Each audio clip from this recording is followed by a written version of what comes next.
All right, and sorry for that little distraction. The dog decided to bark and because he was hungry. So continue, sir. Well, one of the biggest things that had a big impact in my life in Puerto Rico was playing baseball. That's mainly what, as a kid, we had to do. We played baseball all day long after school, little league. The sport has a big impact on the children over there and the young kids, because that's their way of trying to get out the island. They want to try to become famous. I mean, the big idol back then in Puerto Rico was Roberto Clemente. Willie Mays was there when they played for a team over there. Jackie Robinson played in Puerto Rico. A lot of famous baseball players have come from Puerto Rico, and like I said, a lot of the young kids look up to that as their way of trying to get out the island and try to better their lives. During a hurricane back then, I could remember the hurricane just coming because we didn't have the notice that they do now. They didn't. Half the people didn't have TVs. So they didn't know what was happening in the outside world until they hit us. Uh, One of the other big things that they influenced the island was music, which a lot of salsa, a lot of famous singers came out of the island, like Mark Anthony, Ricky Martin. All of those came, out of Puerto Rico. So music has a big influence on the island, and same as the Indian culture. A lot of folks that have the Indian heritage, like my grandfather, he basically did everything by hand. He built his own house.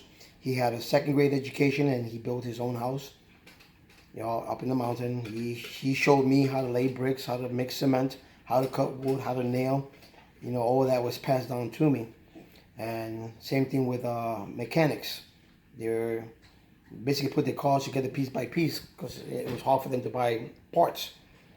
So they, even though they don't have a high education, they were very smart in how they did things. So what else you want to know?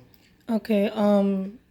With how people get along. So when it comes to Puerto Ricans with like other Hispanics or maybe even rich Puerto Ricans versus poor Puerto Ricans, like how do you guys get along? A lot of the Puerto Rican people are very friendly.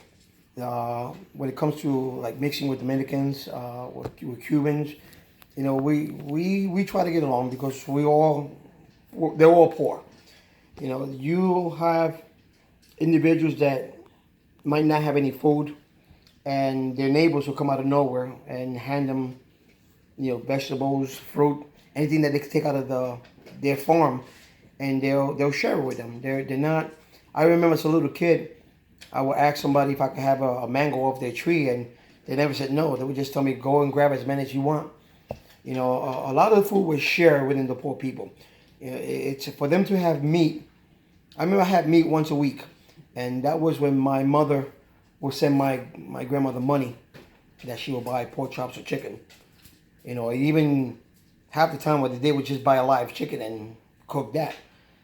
So the Puerto Rican people are very, very friendly, and like I found out recently, same like the Cubans and same as the Dominicans, we all suffer the same way, so they all try to get along with one another. Okay. And when it comes to maybe like the presidency and stuff, is it exactly like it is here? No, it's the presidency in Puerto Rico, or the government, uh, is, in my opinion, is corrupt. It's always been corrupt. A lot of the money that the island breaks in, it's just like Cuba. It tends to be taken up by the government people. Like right now, teachers, from what my aunt told me, she still lives down there. Teachers haven't been paid in over a year, but they still teach. Wow. And it's a corrupt government. They don't have, until the island was taken over by the United States. They try to have like food stamps and uh, other things that the United States government will do to help its people. But right now, the island is not a state. It's looking to become a state. But one of the biggest controversies that goes along with that is that the minute you become a state, they're gonna start taxing you, and a lot of people in Puerto Rico can't pay taxes because they don't have any jobs. You're looking at people that are maybe in the 70s and the 80s, and they live up in a house up in the mountain, and the only money they have coming in is from the little bit that they get from Social Security. So they really don't have a lot of money for the United States to come in and basically make it an island. The island is in trouble right now, supposedly. But if you think about it, it shouldn't be because of the tourism. The island makes billions in tourism, but yet that money is not used to help the people. It's used to help the people from the government itself. And a lot of buildings are shut down. A lot of businesses closed down because, again, the money's not there to help them. The only companies that strive on there are companies like Burger King, Sears.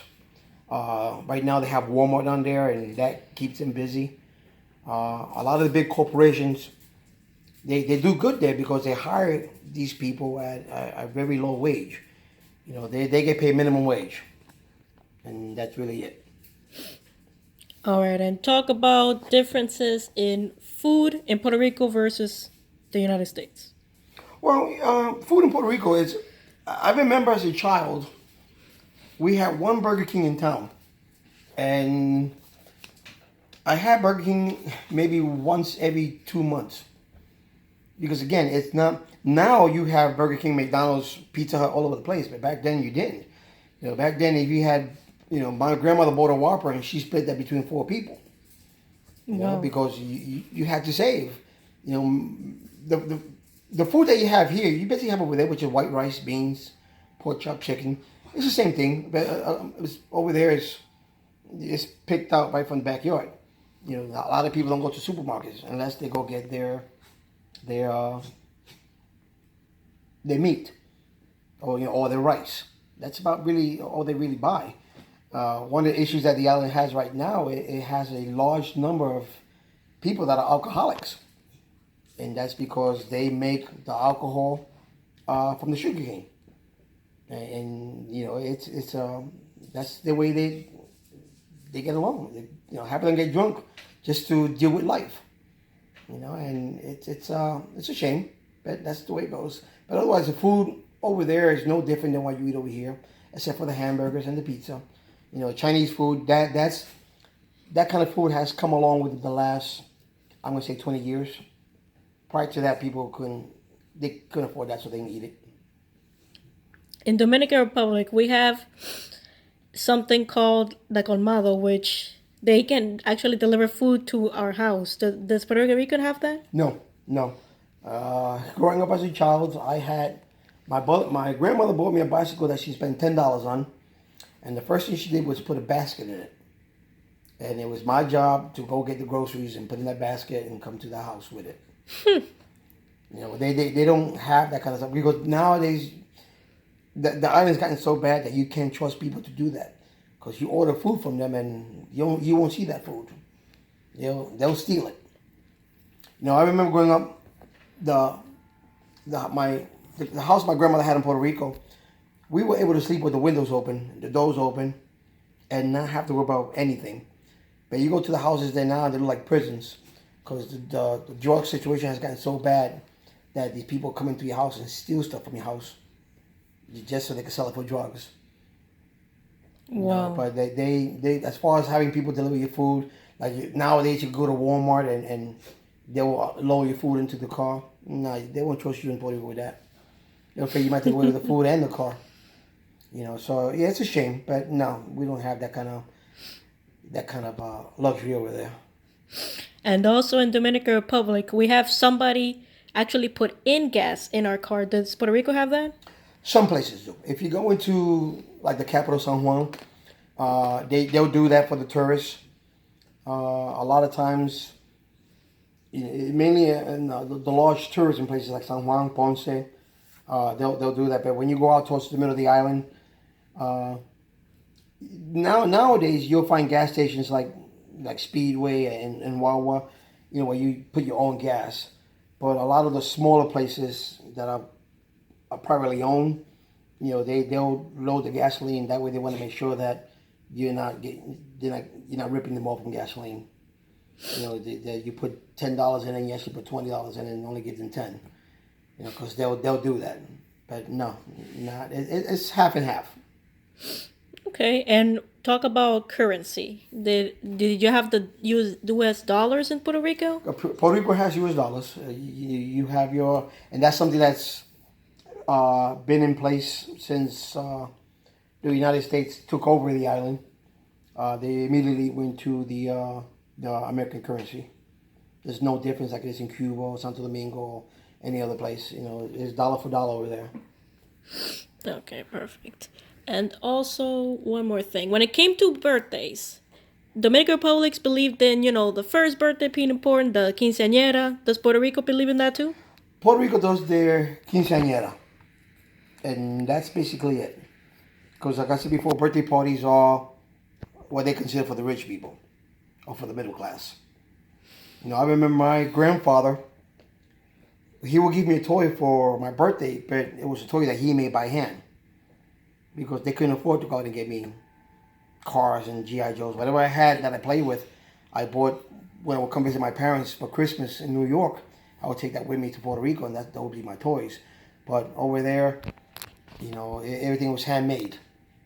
You know, my grandfather would take the tops off the cracker cans, and he would put that on a stick, and that was my toy.